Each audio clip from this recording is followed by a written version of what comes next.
Honestly, I'm actually quite happy with how the set is right now. I have this massive TV where I can just put any logo I want. If I'm going to do a regular video, I'm going to put my logo. If I'm going to be on my second channel, Greatness TV, I'm going to put Greatness TV. And if I'm doing a Raw review, I'm going to put Raw and SmackDown Live. And oh man, this is amazing. It's not the best set, but it's pretty much 8 out of 10 what I would actually want from my set. So I'm pretty happy with this, how this turned out. All I need is a new camera. However, I do think that the camera, this is the same camera, but somehow in this room it looks better. I think the lighting is better. I have some extra lights, so I do think it's quite better.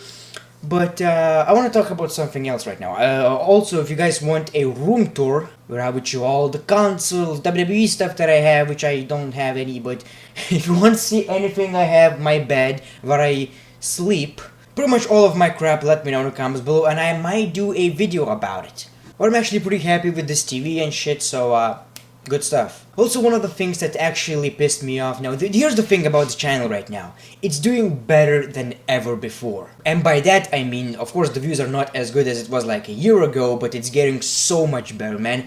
I think I was struggling to get 8,000 views at one point, and now most of my videos are having like 14k, 15k, 16k. I think it's getting much better because, and what I mean by doing better than ever before is that I'm actually happy doing these kinds of videos and getting good results. Like back in the day when I was getting a lot of views, I was doing the same videos over and over again because that's what people wanted somehow. And I do think that the list videos are kinda dying, and I decided to stop them. Even though I would get some views occasionally, it's just not what I want. If I want to do that kind of stuff, sometimes I will, but it's something that I really want to do. Anyway, when I get these type of comments that like, your content was so much better, you're unwatchable right now. Dude, when I watch my old videos, I cringe every time. It's mostly nostalgia, you know, when something changes. People don't like the change. Then the nostalgia kicks in, oh man, you used to be so much better. No. I was doing the same crap over and over again. Anyway, let's go to Monday Night Raw review of January the 1st, actually the first Monday Night Raw, and it was the new year, so great coincidence. The show kicked off with Alexa Bliss actually going to Kurt Angle because the match was announced that we're going to have Alexa Bliss versus Asuka, which is something that you probably don't know if you're Alexa Bliss. And she was like, okay, I don't want this match, it's unfair, all that sort of crap. She will get the title opportunity after Royal Rumble if she wins it. And Kurt Angle was like, no, you're not gonna change my mind. Something like that. And then his music hit, he came into the ring and he pretty much talked about Happy New Year everybody, and he was interrupted by the Balor, who, you know, always you look stupid chance to Sheamus, and his hair is getting bigger and bigger. I don't know what to do, man. He's getting bigger and bigger. They pretty much talked about how it's unfair that he put Jason Jordan in a tag team championship match, it's favoritism and all sorts of crap, and Kurt Angle pretty much disagreed with it. And we got Jason Jordan interrupting them, pretty much being brave and a little bit cocky, and he got a match with Cesaro. And then we got Seth Rollins actually interrupting him, and he said that you need to learn something about being a tag team partner. You're not working together. You're going to get your ass whipped by these two because you're outnumbered. So Seth Rollins played a daddy role. It seems like everybody is a daddy of Jason Jordan. Hell, I'm a daddy of Jason Jordan. Jason! I don't know, the Jason Jordan character is so annoying. However, the match between him and Cesaro, while we got Seth Rollins ringside and we got Sheamus ringside, it was actually pretty nice. We know that Cesaro is so powerful and Jason Jordan is kinda the same way. Obviously not as much, but we got this brawling fight which I absolutely loved. I think this was this great moment where Jason Jordan pretty much cashed him and did the suplex, whatever the move is called. I think that was a great moment, and Jason Jordan actually won the match. So it seems like Jason Jordan is now gaining that momentum after he was used as that guy who is like up-and-coming talent who is so great in the match but loses all the time. You know, he was that type of dude, kind of replicating John Cena's 2002 thing. But either way, it was really good. And then we got Bray Wyatt versus Apollo Crews. Why? I have no idea. I'm asking the same question. Why? The match was alright. Apollo Crews actually looked pretty strong during the match. He was not buried like in a few minutes, but it's Apollo Crews he used for being a jobber. A strong jobber, you can say. You beat Kurt Hawkins and then you move on to beat Apollo Crews, who is a little bit stronger. You know, it's like in a video game, you beat all these random dudes and then you go to Brock Lesnar. And first is Kurt Hawkins, then Apollo Crews, then the Miz Taraj, and on and on. However, Bray Wyatt obviously won the match, and in the beginning of the match, there was this weird thing where Apollo Crews was, in the corner with Bray Wyatt, and Bray Wyatt whispered something, pretty much telling his moves, what we're going to do next, kayfabe. And Apollo Crews had this weird face, like doing this. And commentators actually acknowledged that, which I think was just a thinking moment. He wasn't like doing it on purpose to do a storyline thing, a kayfabe thing. I think it was his natural reaction. After the match, we got Matt Hardy on Titantron, which I enjoyed. It was nice. However, I want something more. I want to hear his entrance theme actually on TV. I want something more. I want some house tour. I want I want stuff with his wife, with his kids. Do something with this guy, man. I do enjoy all of this Matt Hardy shit, but I think they're kind of ruining it by doing the same crap over and over again. Now, how different was it this week? We got this thing where he was basically laughing, and on the screen, you have like 2 screens of Matt Hardy laughing, then 5, then 10, then 20, 30, up to like 500 mini screens of Matt Hardy laughing at the same time. I mean there are so many meme videos on YouTube like that, and it was pretty nice. I just kinda want this editing thing done with, and some real life stuff, like him in his compound filming some stuff with Rebby. I want this shit that we seen in TNA, and not this generic WWE watered down version of broken Matt Hardy. Hopefully this is just the beginning and they're actually thinking about something more instead of this shit. It's a little bit weird, and I'm not a big fan of that. Then we got this backstage segment between Alexa Bliss and Nia Jax, and Nia Jax was like bringing this hot soup. Yeah, great way to book Nia Jax, man. Oh, she was bringing that to Enzo because Enzo is sick, they are lovers, I guess, and Alexa Bliss pretty much said, you either choose between me or Enzo because I need you as my manager today because I'm facing Asuka, something like that. And she was like, my soup is getting cold. A monster of the women's division, the big woman, she was supposed to destroy everyone because that was her character initially, at first. And now she's bringing hot soup to Enzo Amore, the Cruiserweight champion. Enzo Amore, she's bringing hot soup. That's her character right now. Holy fucking shit. And then we got Asuka versus Alexa Bliss. And my worry was, if Alexa Bliss is going to get buried, what does that tell you about women's champion? I did not want it to be like a 2-minute match where she's basically submitting. However, she did some offense. It was a pretty nice match. She looked strong. Both women looked strong. And it's so weird that she's actually using armbar again as her finisher instead of Asuka lock, whatever. And some people say it's because Ronda Rousey is going to be in the WWE, and I actually do believe that kinda, because that would be the greatest match in women's history, maybe, of all time. Asuka versus Ronda Rousey, 2 big names, 2 streaks, whatever you want to call it. That would be such a great moment, such a great match. The match doesn't even need to be good, but the stare down would be amazing. But is that the reason? If not, I don't know why would you do that, but if that's the reason, I'm okay with that and I do understand it. Now, Asuka winning the match obviously makes sense. The streak is going on, so you don't beat Asuka, and she must win the Royal Rumble. That's also my prediction. Then we got Braun Strowman versus Rhino with Heath Slater in the corner, and pretty much Heath Slater was cheering up Rhino, and Braun Strowman picked up the microphone during the match and he said, you either get in the ring and fight like a man, or you get the fuck out of here, something like that. Of course he didn't swear, I'm just a naughty boy. Heath Slater attacked him from behind, so both of them were actually beating Braun Strowman. Now normally in the match, he would be like disqualified, Rhino would be disqualified because of interference. However, the referee didn't do anything, Braun Strowman just beaten both of them and pinned him and won the match. I don't understand how that works. Even the Michael Cole said, I guess the match continues, something like that. It's so stupid. If the match would be no disqualification, I would understand it, but it was not. It was a normal match, 1 fall, whatever. It's weird. I actually don't get it. I know it plays up to Braun Strowman's character that he doesn't need to be disqualified. Nobody needs to be disqualified. He's going to beat them anyway. It doesn't matter. However, it's still a normal match. It doesn't matter what competitor is in this match, so I don't know, that was a bit of a fuck up, Of course, after the match, he did like 5, 4, 6 finishers to both of them. You know, he was doing that, and then the music hits. He was like, okay, more, because the crowd were chanting, you know, one more time. And it was not one more time; it was like 5 more times or 6. It was good. It was good. He's kind of a baby face, but still a monster. I actually love that. And then we got Seth Rollins versus Roman Reigns in a very like promo. Pretty much Seth Rollins sucking his cock of Roman Reigns. It sounds so scripted, so bad. I don't know why, but he pretty much said like, you know, the big dog, make sure you're not disqualified, because if you're disqualified, you're going to lose the championship tonight. These are the rules.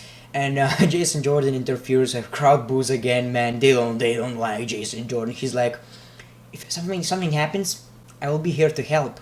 Believe that. And Seth Rollins and Roman Reigns are pretty much looking like that. You know, what the fuck is wrong with this kid? He's not Dean Ambrose. Then we got backstage segment between Braun Strowman and Kane. Kane was backstage. You know, he pretty much said, we're not friends, whatever, but if we need to beat Brock Lesnar, I have a plan. We need to work as one, you know. And Braun Strowman was like, I don't need anyone. I can do what I want. I create my rules, whatever. And he pretty much said like he doesn't need any help. He's going to win the championship by his own rules. And then we got another great backstage segment where Kurt Angle's talking about Women's Royal Rumble, whatever the shit is, you know, it was random talk just because what happens next. We got Finn Balor, and he pretty much said that I'm announcing that I will be in Royal Rumble match. Kurt Angle's like, but that's not why you're out here, right? He pretty much said that I found my partners for a 6-man tag team match. And he was like, who are they?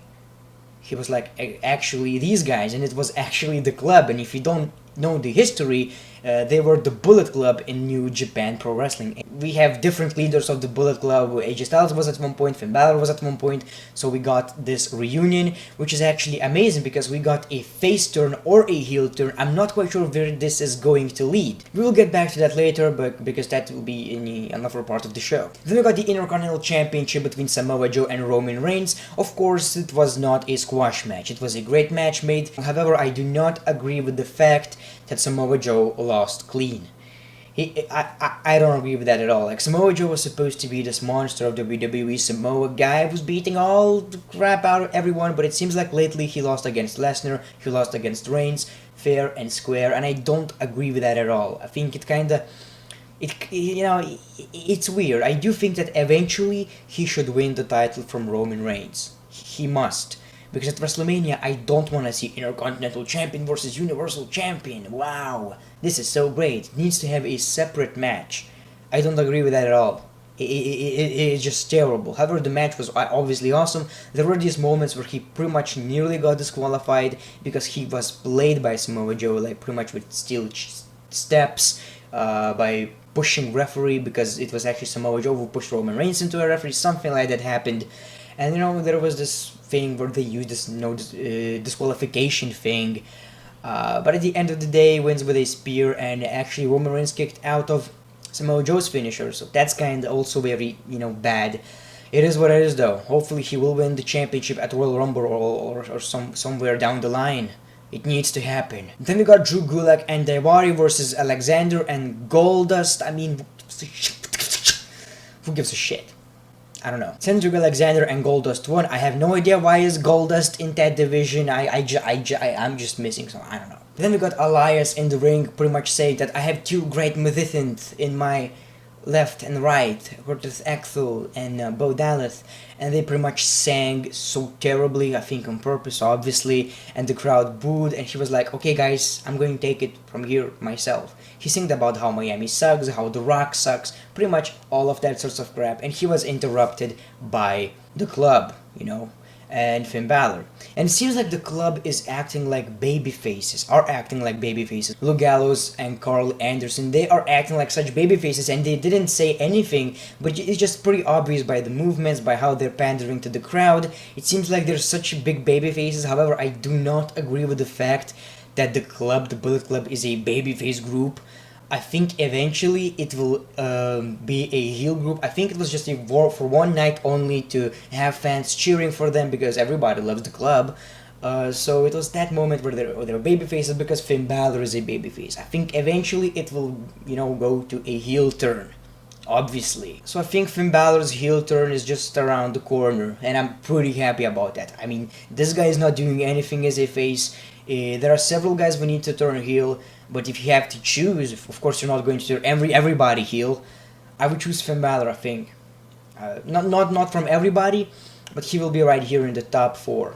Of course, they won the match, they did their finisher, Finn Balor does his finisher, 1, 2, 3, they win the match, obviously the club, and they did 2 sweet, great moment, great stuff, I think the highlight of the show. We got an announcement that The Miz is going to return to WWE, and he was actually acknowledged that he won the Rolling Stones the Superstar of the Year, which I absolutely loved. They actually said that. I think Bo Dallas said it during that previous segment. And then we got a package promo that he is going to be in the WWE, like former Intercontinental Champion, WWE Champion, movie star, whatever.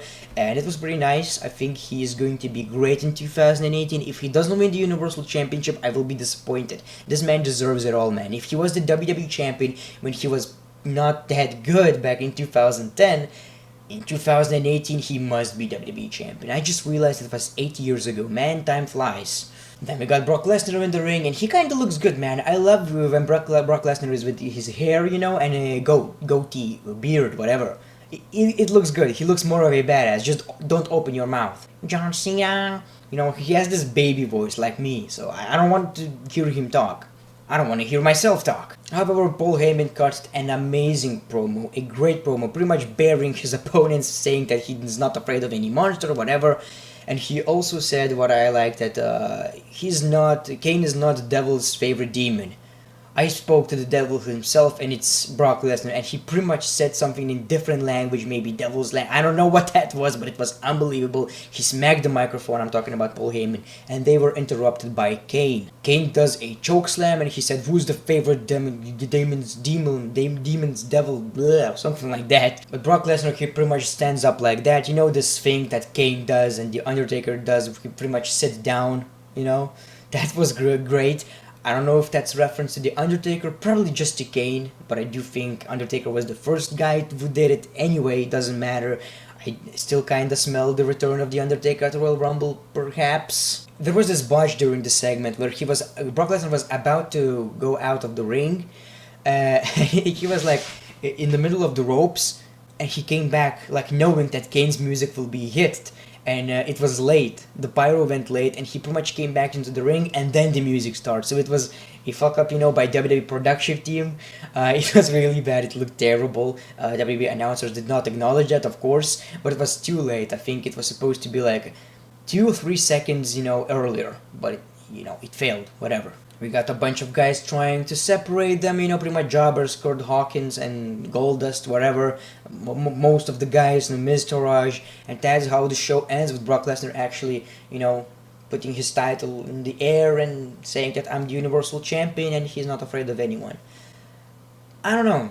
As a New Year's show, I'm a bit disappointed. I would expect a little bit more, but I would give this show like 6 out of 10. I think it's an up from previous shows. It was a little bit better. I don't know why. I enjoyed it a bit.